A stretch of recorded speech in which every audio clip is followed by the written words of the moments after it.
اب اللہ تبارک و تعالی ایک عقلی سوال کے ذریعے منکروں کو متوجہ کرتا ہے کہ اگر تم خود اپنی زندگی میں غور کرو تو تمہیں ہر طرف اللہ کی قدرت اور اس کی ربوبیت کے آثار نظر آئیں گے۔ یہ آیت انسان کو خود اپنی تخلیق، زندگی، موت اور دوبارہ زندہ کیے جانے پر غور کرنے کی دعوت دیتی ہے۔ اس میں ہر انسان کے لیے سبق ہے کہ وہ اپنے وجود کے بارے میں سوچے تاکہ اسے یقین ہو جائے کہ کوئی خالق ضرور ہے جو سب کچھ پیدا کرنے والا اور واپس بلانے والا ہے۔ تو آئیے شروع کرتے ہیں۔ اعوذ باللہ من الشیطان الرجیم، بسم اللہ الرحمن الرحیم۔ کیف تکفرون باللہ وکنتم امواتا فاحیاکم ثم یمیتکم ثم یحییکم ثم الیہ ترجعون۔ تم اللہ کے ساتھ کفر کیسے کرتے ہو حالانکہ تم مردہ تھے، تو اس نے تمہیں زندگی بخشی، پھر وہ تمہیں موت دے گا، پھر دوبارہ زندہ کرے گا اور آخر کار تم اسی کی طرف لٹائے جاؤ گے۔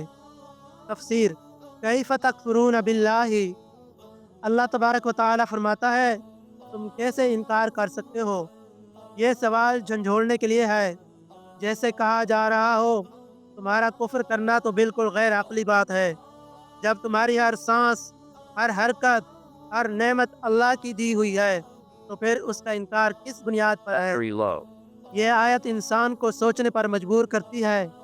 جو خود کو پیدا نہیں کر سکا، جو اپنی روح، زندگی یا موت پر قابو نہیں رکھتا، وہ کسی دوسرے خالق کا انکار کیسے کر سکتا ہے؟ وَكُنْتُمْ أَمْوَاتًا فَأَحْيَاكُمْ، پہلے تم کچھ بھی نہیں تھے، نہ تمہارا جسم تھا نہ روح، تم مٹی، پانی اور ذروں کی شکل میں زمین پر بکھرے ہوئے تھے۔ اللہ نے ان بے جان ذروں کو جمع کیا، تمہیں شکل دی، جسم بنایا، پھر روح پھونکی اور تم زندہ ہو گئے۔ یہ پہلا مرحلہ ہے عدم سے وجود میں آنا۔ یہ خود سب سے بڑی دلیل ہے کہ ایک طاقتور خالق نے تمہیں پیدا کیا۔ ثم یمیتکم، پھر وہی تمہیں موت دے گا۔ زندگی کا یہ سفر ایک دن ختم ہو جانا ہے۔ دنیا میں ہم چند سال کے مہمان ہیں۔ موت یاد دلاتی ہے کہ انسان خود مختار نہیں، بلکہ ایک نظام کے تابع ہے جو اللہ کے حکم سے چل رہا ہے۔ ثم یحییکم، پھر وہ تمہیں دوبارہ زندہ کرے گا۔ یہ ہے بعث بعد الموت، مرنے کے بعد دوبارہ زندگی، جس کا انکار کفار کیا کرتے تھے۔ اللہ کہتا ہے جس نے تمہیں پہلی بار بنایا وہ دوبارہ کیوں نہیں بنا سکتا؟ پہلی تخلیق زیادہ مشکل تھی یا دوسری؟ ظاہر ہے پہلی، تو پھر دوبارہ پیدا کرنا اس کے لیے کچھ بھی مشکل نہیں۔ ثم الیہ ترجعون، پھر تم سب اسی کی طرف لٹائے جاؤ گے۔ یہ آخرت کی یاد دہانی ہے، یعنی تمہارا انجام، تمہارا فیصلہ، تمہاری جزا اور سزا سب اسی کے اختیار میں ہے۔ دنیا کی زندگی عارضی ہے، اصل زندگی وہ ہے جو موت کے بعد شروع ہوگی۔ نصیحت اور سبق: یہ آیت انسان کو جھنجھوڑتی ہے کہ اپنی حقیقت پہچان۔ تو مٹی سے بنا، زندگی ملی، ایک دن واپس مٹی میں چلا جائے گا اور پھر اسی رب کے سامنے پیش ہوگا، تو پھر اس خالق سے غافل کیوں اس کی عبادت چھوڑ کر دنیا میں مگن ہو؟ اگر یہ ویڈیو آپ کو پسند آئی ہو تو اسے لائک ضرور کریں، اپنے دوستوں کے ساتھ شیئر کریں اور قرآن و سنت سے رہنمائی حاصل کرنے کے لیے ہمارا چینل آب ہدایت سبسکرائب کریں۔ اللہ تبارک و تعالی ہمیں حق سمجھنے اور اس پر عمل کرنے کی توفیق دے۔ جزاکم اللہ خیرہ۔ تو آئیے آخر میں دعا کرتے ہیں۔ اے اللہ، ہمیں اپنی قدرت کو سمجھنے اور اپنی حقیقت کو پہچاننے کی توفیق دے۔ اے رب، ہمیں موت سے پہلے توبہ کی توفیق دے، ایمان پر زندگی دے اور ایمان پر ہی موت عطا فرما۔ اے اللہ، قیامت کے دن ہمیں اپنی رحمت کے سائے میں جگہ دے اور اپنے محبوب صلی اللہ علیہ وسلم کے حوض کوثر سے پانی نصیب فرما۔ آمین یا رب العالمین۔ وآخر دعوانا ان الحمد للہ رب العالمین۔ الحمد للہ رب العالمین، والصلاة والسلام علی سید الانبیاء والمرسلین۔ میرے پیارے بھائیوں اور بہنوں، السلام علیکم ورحمۃ اللہ وبرکاتہ۔ ناظرین کرام، پچھلی آیت میں اللہ تبارک و تعالی نے انسان کی تخلیق، زندگی، موت اور دوبارہ زندگی کی بات کر کے اپنی قدرت کو ظاہر کیا۔ اب اس آیت میں اللہ تبارک و تعالی کائنات کی تخلیق کا ذکر فرماتے ہیں تاکہ انسان سمجھے یہ سارا نظام خود بخود نہیں چل رہا، بلکہ ایک قادر اور حکیم خالق نے اسے بنایا اور سنبھالا ہوا ہے۔ یہ آیت انسان کو یہ سوچنے پر آمادہ کرتی ہے کہ جس رب نے زمین، آسمان اور کائنات کی ہر چیز پیدا کی، وہی عبادت کا لائق ہے، نہ کہ کوئی مخلوق یا دنیاوی طاقت۔ تو آئیے شروع کرتے ہیں۔ اعوذ باللہ من الشیطان الرجیم، بسم اللہ الرحمن الرحیم۔ هو الذی خلق لکم ما فی الارض جميعا ثم استوى إلى السماء فسواهن سبع سماوات وهو بكل شيء علیم۔ وہی اللہ ہے جس نے تمہارے لیے زمین میں جو کچھ ہے سب پیدا کیا، پھر آسمان کی طرف متوجہ ہوا اور انہیں 7 آسمان بنا دیا، اور وہ ہر چیز کو خوب جاننے والا ہے۔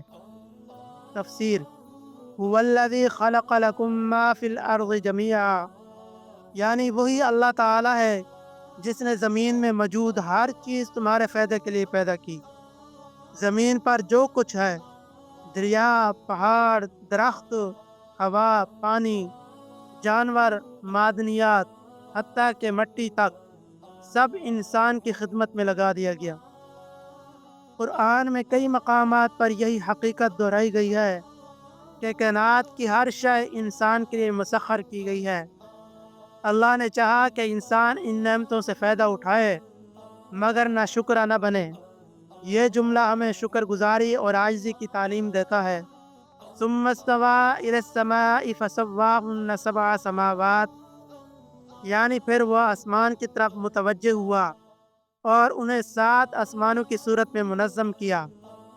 یہاں استوا کا مطلب ہے کہ اللہ تبارک و تعالی نے آسمانوں کو پورے نظام کے ساتھ قائم کیا۔ یہ بتاتا ہے کہ کائنات کوئی اتفاقی حادثہ نہیں، بلکہ ایک منظم حکیمانہ نظم ہے۔ ہر آسمان کا اپنا درجہ، اپنا نظام، اپنا مقصد ہے، جیسا کہ قرآن میں بار بار ذکر آتا ہے۔ اللہ الذی خلق 7 سماوات ومن الارض مثلہن، اللہ ہی ہے جس نے 7 آسمان پیدا کیے اور زمین کی مثال بھی ان جیسی رکھی۔ یہ آیت ہمیں کائنات کے حسن، توازن اور اللہ کے علم کی گہرائی کا احساس دلاتی ہے۔ وَهُوَ بِكُلِّ شَيْءٍ عَلِيمٌ، یعنی اللہ ہر چیز کو جاننے والا ہے، نہ کوئی ذرے کی حرکت اس سے پوشیدہ ہے، نہ کسی دل کا ارادہ۔ یہ جملہ اس آیت کا خلاصہ ہے کہ جس نے زمین و آسمان بنایا، جو سب جانتا ہے، وہی بندگی کے لائق ہے۔ نصیحت اور سبق: یہ آیت ہمیں 3 بڑے سبق دیتی ہے۔ نمبر 1، اللہ کی نعمتوں کو پہچانو۔ زمین کی ہر چیز انسان کے لیے بنائی گئی ہے، اس لیے نہ شکرا نہ بنو۔ نمبر 2، کائنات کے نظام پر غور کرو۔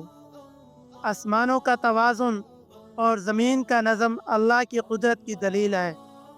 نمبر 3، اللہ کا علم بے حد وسیع ہے، انسان کے ظاہر اور باطن، ماضی اور مستقبل، سب اس کے علم میں ہے، لہذا گناہ سے بچو اور نیکی میں اخلاص لاؤ۔